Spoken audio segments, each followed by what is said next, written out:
अनुराग यादव की हत्या में जिस तरीके से उसकी बहनें इंसाफ के लिए लड़ाई लड़ रही थी, उनके साथ अधिवक्ता सतवीर सिंह खड़े थे, तब जाके जौनपुर की दोनों कोर्ट से उन्हें राहत मिली। हालांकि अभी उसका मामला जो कोर्ट में चल रहा है, लेकिन अब जौनपुर में एक दूल्हा हत्याकांड आ गया है। वो भी जो है अब कहीं ना कहीं अनुराग यादव की जो है वो याद दिलाने लगा है। मैं ऐसा इसलिए कह रहा हूँ क्योंकि आज़ाद बिन की जो बहन सौम्या है वो लगातार अपने भाई के इंसाफ के लिए लड़ाई लड़ रही है। आज 15 दिन का समय हो गया है, लेकिन इंसाफ कोसों दूर है। एक बार फिर से अधिवक्ता सतवीर सिंह जो है वो हमारे साथ मौजूद हैं। वो उस परिवार के साथ भी मौजूद है और उनकी आर्थिक भी मदद की है, साथ ही साथ उस परिवार के साथ इंसाफ दिलाने के लिए लगे हुए हैं। हमारे साथ सतवीर सिंह जी मौजूद हैं।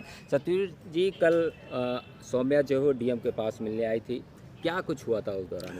देखिए, असल में कल हो गया था 14 दिन 15 दिन, तो सौम्या गांव के लोग और क्षेत्रीय लोगों ने इस बात की बात रखी कि हम कम से कम इतना दिन हो गया, अपराधी जो 1 लाख का इनामी है अभी वो पुलिस की पकड़ से बाहर है। तो उसके बाद लोगों ने तय किया कि हम जिलाधिकारी से मिलकर और कप्तान से मिलकर अपनी बात को रखेंगे कि भाई अब हमें आश्वासन नहीं चाहिए, अब हमें न्याय दीजिए, अब इतना टाइम क्यों लग गया है। तो वो लोग आ रहे थे, तो सिद्दीकपुर के पास कुछ लोगों ने, अज्ञात लोगों ने बस को रोक के और उसका वो फ्यूल पंप काट दिया। तो उसके बाद भी उन जो परिवार के लोग थे उनका हौसला जो है बुलंद था और वो लोग 45 डिग्री टेम्परेचर में पैदल वहाँ से 12-14 किलोमीटर चल के जिलाधिकारी के न्यायालय में आए, मतलब दफ्तर में आए, और यहाँ पे उन लोगों ने धरना दिया और उन्होंने सिर्फ एक ही मांग की कि हमारे भाई के हत्या आरोपितों की गिरफ्तारी कब तक होगी, हमारे भाई को न्याय कब तक मिलेगा।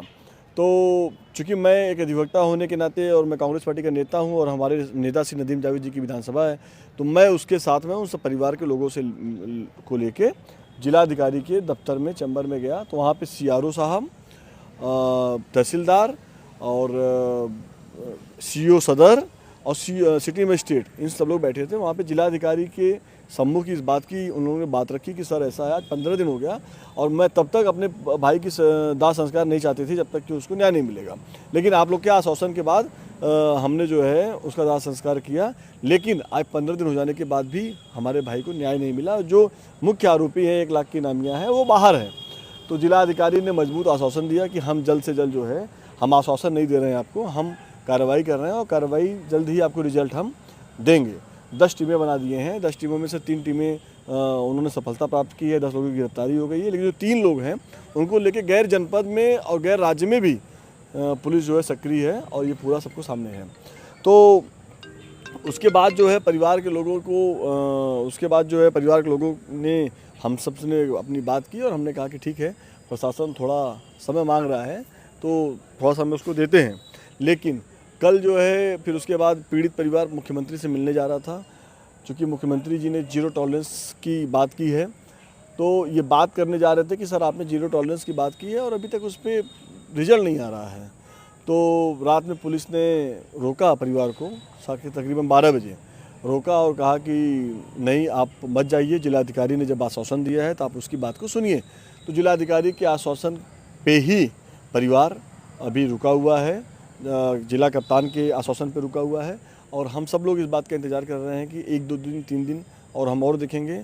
उसके बाद पुनः हम जो है जिलाधिकारी का और उनका फिर घेराव करेंगे। आप तो परिवार से मिलने गए थे, उनकी आर्थिक सहायता भी की थी नदीम जावेद के थ्रू जो है, तो परिवार कहीं ना कहीं आपके ऊपर भरोसा कर रहा था। साथ ही साथ वो सबसे यही मांग कर रही है सौम्या कि हमको सब लोग खड़े होकर इंसाफ दिलाइए। तो जिसके ऊपर 1 लाख का इनाम है उसको ढूंढने में इतना समय क्यों लग रहा है? देखिए, कुछ चीज़ें होती हैं वो हम और आप कह देते हैं। मैं इसलिए नहीं कह रहा हूँ कि नहीं ये हो रहा है। कुछ चीज़ें देखिए, 2-3 चीज़ें इसमें इफेक्ट है।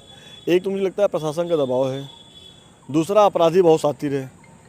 तो दोनों चीज़ उसमें काम कर रही है और सौम्या ने हम सब लोगों को बोला हुआ है, तो निश्चित रूप से हम सब लोग उस पीड़ित परिवार के साथ हैं और मजबूती के साथ खड़े रहेंगे और तब तक खड़े रहेंगे जब तक कि उसको न्याय नहीं मिल जाता और अपराधी जो है पुलिस के शिकंजे में नहीं होते हैं। तो किस नज़र से आप इसको देख रहे हैं? क्योंकि अभी 2-3 दिन पहले राजभर आए हुए थे, उन्होंने कहा कि ये पूरा मामला प्रेम प्रपंच का है, इसको बढ़ाया चढ़ाया जा रहा है। देखिए, राजभर ओम प्रकाश राजभर की बात करिए। ओम प्रकाश राजभर जैसे नेता थोड़ी हैं वो। ओम प्रकाश राजभर एक्सीडेंटल नेता है, जात के नाम पे राजनीति करता है और कूड़ा है, जाहिल। नेता जाहिल नहीं होना चाहिए। नेता सोच वाला होना चाहिए, पढ़ा लिखा होना चाहिए, नेता सबको लेके चलने वाला होना चाहिए। एक जात के लोगों को भरमा के और आप जो है सरकार में मंत्री बने हुए हो, न बात करने का लहजा है, न उनके शब्दों को आप सुनिए जैसे लगता है कोई टपोरी बात कर रहा है, कोई पढ़ा लिखा आदमी नहीं है। राजभर कूड़ा है और कूड़े को डस्टबिन में डाल दो, वो अपनी गंदगी वहीं करता रहेगा। आप बता दो कि राजभर समाज का कौन सा लड़का जो है नौजवान आज MP है, MLA है, IAS है, PCS है, सिर्फ और सिर्फ ये ओम प्रकाश राजभर, उसके दोनों लड़के, यही दोनों सत्ता की मलाई काट रहे हैं।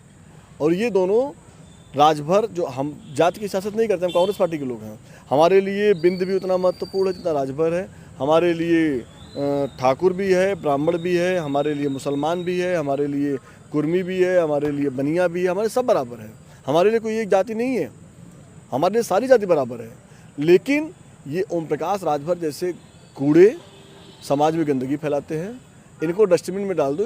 और मैं खास तौर से नौजवानों से निवेदन करता हूँ कि इन जैसे लोगों को इनकी जगह बता दो और हम सब लोग एक अच्छे नेता को लाएं जो समाज की बात तो करे ही करे, हमारे उत्थान की बात करे, हमारे रोज़गार की बात करे, हमारे जो है परिवार के और लोगों के भलाई के बारे में बात करे, जो देश के बारे में बात करे। ये लोग सिर्फ और सिर्फ अपने परिवार की बात करते हैं, समाज में सिर्फ अपने 2 बेटे और अपने 3। आप बता दो कौन राजभर का लड़का चल रहा है 4 गाड़ी से, 2 गाड़ी से, 1 गाड़ी से, यही लोग चल रहे हैं। ये सियासत करते हैं राजभरों के नाम पे और मंत्री बन के मंत्री मलाई काट रहे हैं। तो ऐसे लोगों से सावधान रहने की ज़रूरत है। इस कूड़े को डस्टबिन में डाल दीजिए और इनकी जगह डस्टबिन में ही है। और मैं चौथे स्तंभ से भी निवेदन करता हूँ कि इस तरह के लोगों को बात करके आप इन समाज में इनको मत फैलाइए। ये लोग गंदगी करेंगे जहाँ रहेंगे, तो इनकी गंदगी के लिए डस्टबिन है, वहाँ डाल दो, ये अपनी बात करते हैं। आप उनको इतना डस्टबिन में डालने की बात कर रहे हैं, बीजेपी सरकार उनको इतना बड़ा मंत्री पद दे दिया है, उसके बाद आप कैसे कह सकते हैं? मैं बिल्कुल वही कह रहा हूँ कि जिस सरकार में बहुत बड़ी पार्टी है, लेकिन मानते हैं लोग जो तो हाल देख रहे हो ना, हत्या, लूट, बलात्कार, छेंद्री डकैती, जात के आधार पे जो है अपराधी बता रहे हैं, यही सरकार है ना। तो इस तरह के लोगों को डस्टबिन में डाल दो भैया। और मैं कह रहा हूँ कि भाजपा आने वाले समय में डस्टबिन में ही रहेगी। तो राजभर कल आए हुए थे, 2-3 दिन पहले जौनपुर में जब आए थे तो उनसे ये सवाल किया गया, हम लोगों ने सवाल किया कि आप क्या सौम्या के उस बिंद के घर जाएंगे, तो वो जाने से भी इनकार कर देते क्योंकि दूरी ज़्यादा नहीं थी वहाँ पे। भाई मैं क्या कह रहा हूँ कि कूड़े की जगह कहाँ है, डस्टबिन में है, तो आप कहाँ उसको लेके जा रहे हैं अच्छी जगह, उसको डस्टबिन में रहने दीजिए। धन्यवाद। क्या लग रहा है, इंसाफ मिल जाएगा सौम्या को? बिल्कुल मिलना चाहिए। प्रशासन पे पूरा दबाव है, पूरी ताकत के साथ हम लोग सौम्या के परिवार के साथ खड़ा हैं और न्याय दिला के ही रहेंगे, न्याय के लिए उसको अकेला नहीं छोड़ेंगे। आप बताइए घटना किस बात की है? प्रेम प्रपंच का मामला है, आप लोग अच्छी तरह जान रहे हैं। और 95% मामले जो आ रहे हैं पुलिस त्वरित कार्रवाई कर रही। 5% हम मानते हैं कि जब अपराधी अपराध करके, जो उसमें रवि यादव का नाम है, नंबर 1 का अपराधी है, इसके पहले भी कई हत्या किया हुआ है, तो अब अपराधी अपराध करके तो यहाँ रहेगा नहीं। अब उसके साथ भी जो लोग लिप्त हैं वो लोग भी उसके साथ फरार हैं। पुलिस लगी है 1-1 महीना, 1.5 महीना, लेकिन पुलिस छोड़ेगी नहीं। देखिए पुलिस जबरदस्ती कर रही है यहाँ पर।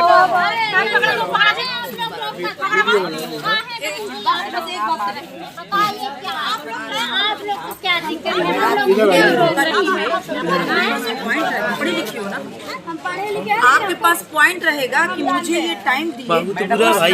पूरा मूड खराब पूरा फुल सपोर्ट उन्हें बचावा चाहते पूरा फुल मेरे भाई।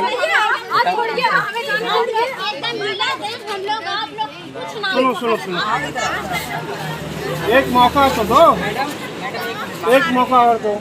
हम लोग मैं जो बात करी उसको सुनो पहले, मेरी बात सुनो। डीएम साहब जो मौका दिए, आपके पास पॉइंट मजबूत होगा। अब आप हमारी सुनेंगे, आप पॉइंट मजबूत होगा कि आप 21 दिन का टाइम दीजिए, उस 21 दिन का टाइम वेट करोगे तो आप अपनी बात डीएम मुख्यमंत्री महोदय के सामने कह पाएंगे कि सर इतना टाइम देने के बाद भी मेरे उसके खिलाफ कार्रवाई नहीं हुई। आप मजबूत होंगे। अभी आप इतने दूर से इतने लोग जाएंगे, क्या फायदा? रोक के लेके हम लोगों को समय दीजिए।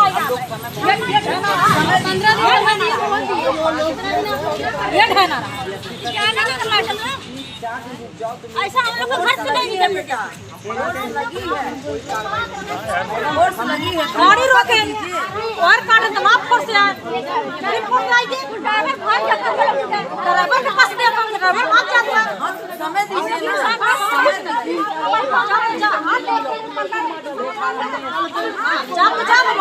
ऐसा जा ट्रक जा बस जा सवारी जा सम्मान तो करेंगी, कम से कम किसी का समय दिए तो ब्रेक तो कर लीजिए।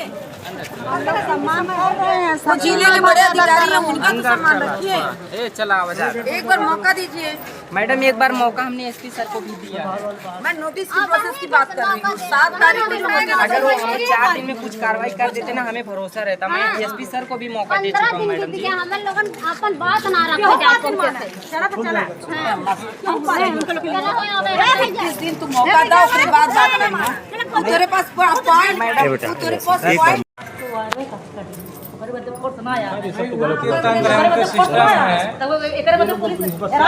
इनसे पूछिए सबसे पहले कौन पहुंचा था, पूछिए इनसे पूछिए। 1 मिनट मैडम, पहले हमारी बात सुनिए। मैंने आपसे क्या जिसको पहचाने बताइए। वो नंबर दिया गया, हम गाड़ी का नंबर दिया जिस गाड़ी कौन सी वो गाड़ी बाहर की थी? जौनपुर की है, जौनपुर की है। उसके यहाँ भी मैंने अपना सिपाही रवाना किया गया उसके